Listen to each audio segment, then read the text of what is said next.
Hello. This story is a novel, so it's going to be in a number of episodes, fairly long, but I think it was worth writing, so I hope you're going to listen to it. It's called A Look in the Dark. I wrote it a few years ago. I won't get the whole chapter in one reading, I don't think.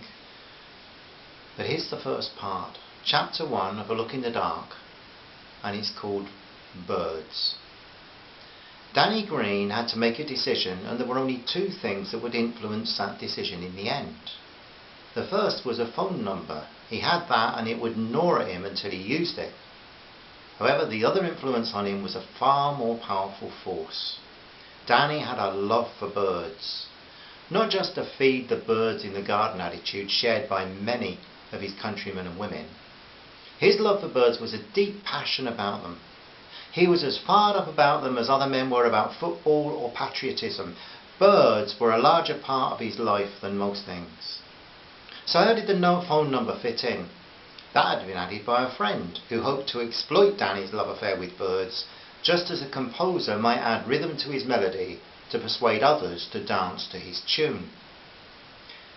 Danny couldn't really grasp that he'd spent the weekend with an aristocrat, and that in response to a very warm and very welcome invitation. With Carol away in Yorkshire assisting her sister and a new baby, Danny had been glad to enjoy a couple of days' break in Weymouth, Dorset, in England, with Ricky, Sir Richard Claymore, who had become a friend because of birds. They had met in the city of Salisbury at a lecture about endangered birds and had quickly learned to respect each other. Both men let life revolve around birds, but from different directions. Danny Green's joy was in free-flying birds in the wild. Ricky had extensive aviaries. From the very first night they'd often engaged in good-natured arguments regarding the value of free-to-fly-off birds in the bush and close-quarter captive-bred birds in the hand. Nonetheless, they shared unity of thought about one thing. They were as one in having a very strong hatred for the illegal trade in birds. Any reports of rare exotic birds being taken in the wild to satisfy wealthy collectors and to enrich criminal dealers ignited fury in both men, and that was where the phone number came in. As Danny drove out of Weymouth, he thought back over the weekend. The bird watching at Radipole Nature Reserve had been superb, and being let loose for a couple of hours in Ricky's extensive ornithological library was another highlight. But Saturday night had overshadowed both of these. He had not been expecting that. Sipping red wine that was no doubt of an expensive nature, Ricky called it something like La Tâche. The two men had enjoyed good conversation and got to know each other a little better. As they watched the Cherbourg ferry, all lights and reflections, sailing out of Weymouth Bay, Danny knew that Ricky had something else on his mind. Waiting for him to bring the matter up when he chose to, Danny enjoyed the luxury of the room. Ricky's lounge was over half the length of the back of a large bungalow, and the picture window was nearly full length of the more comfortable room, allowing a splendid view across the town and out to the sea. Inside the room, Danny had noticed the contrast between the plain, pale green walls and the many antiques, paintings and books, creating a relaxed, comfortable atmosphere with a reluctant tinge of grandeur.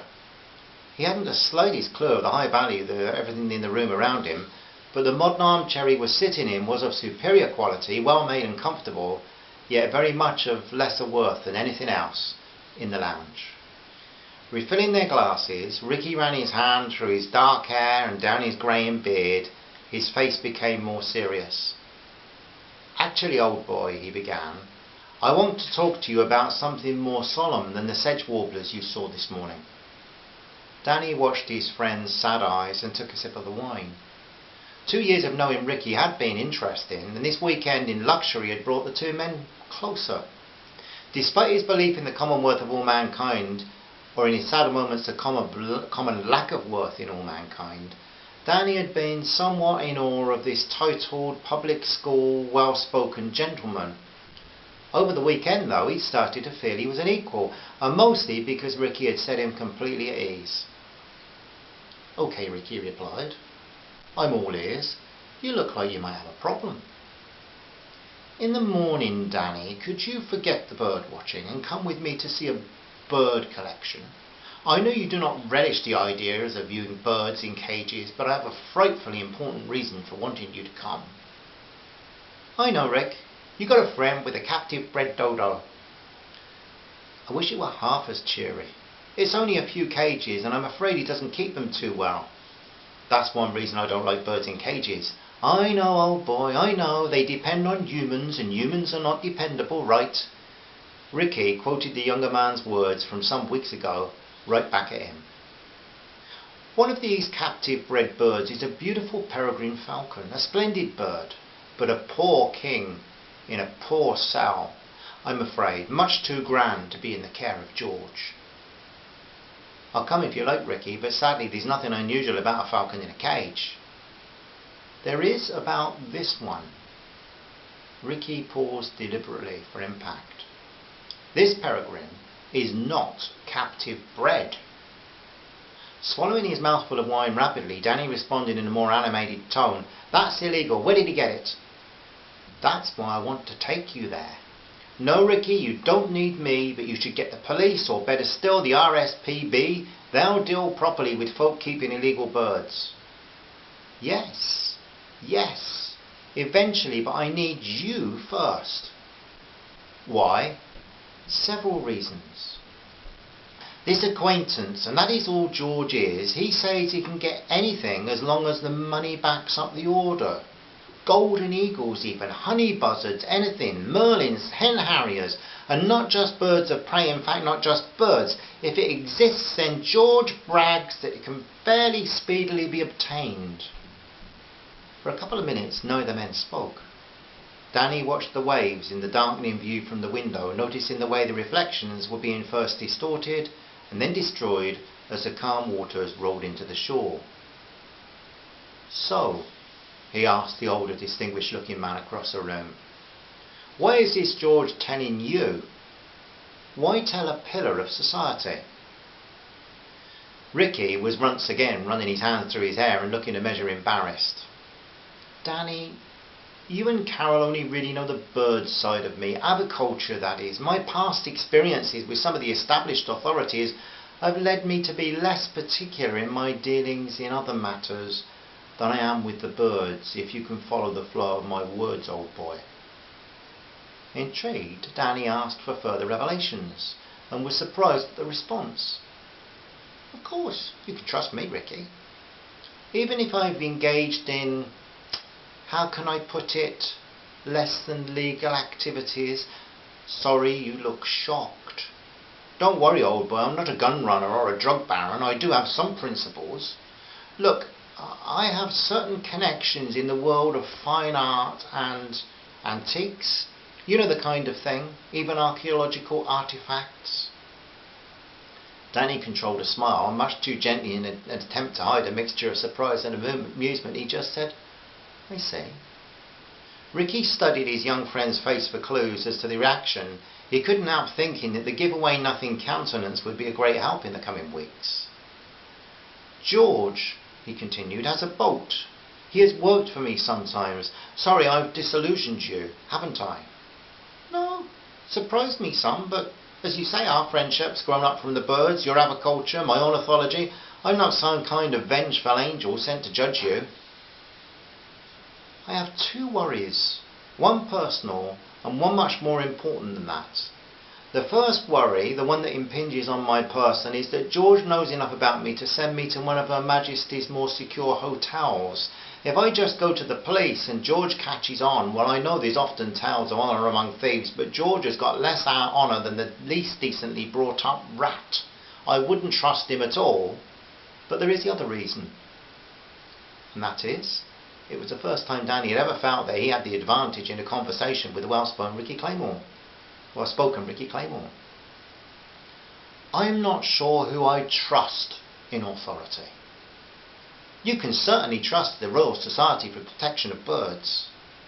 I'm sure you're right, but the one grain of sand we have from George is, I'm sure likely to reveal a whole beach of sand, a major trade in creatures, some of them endangered and all of it illegal.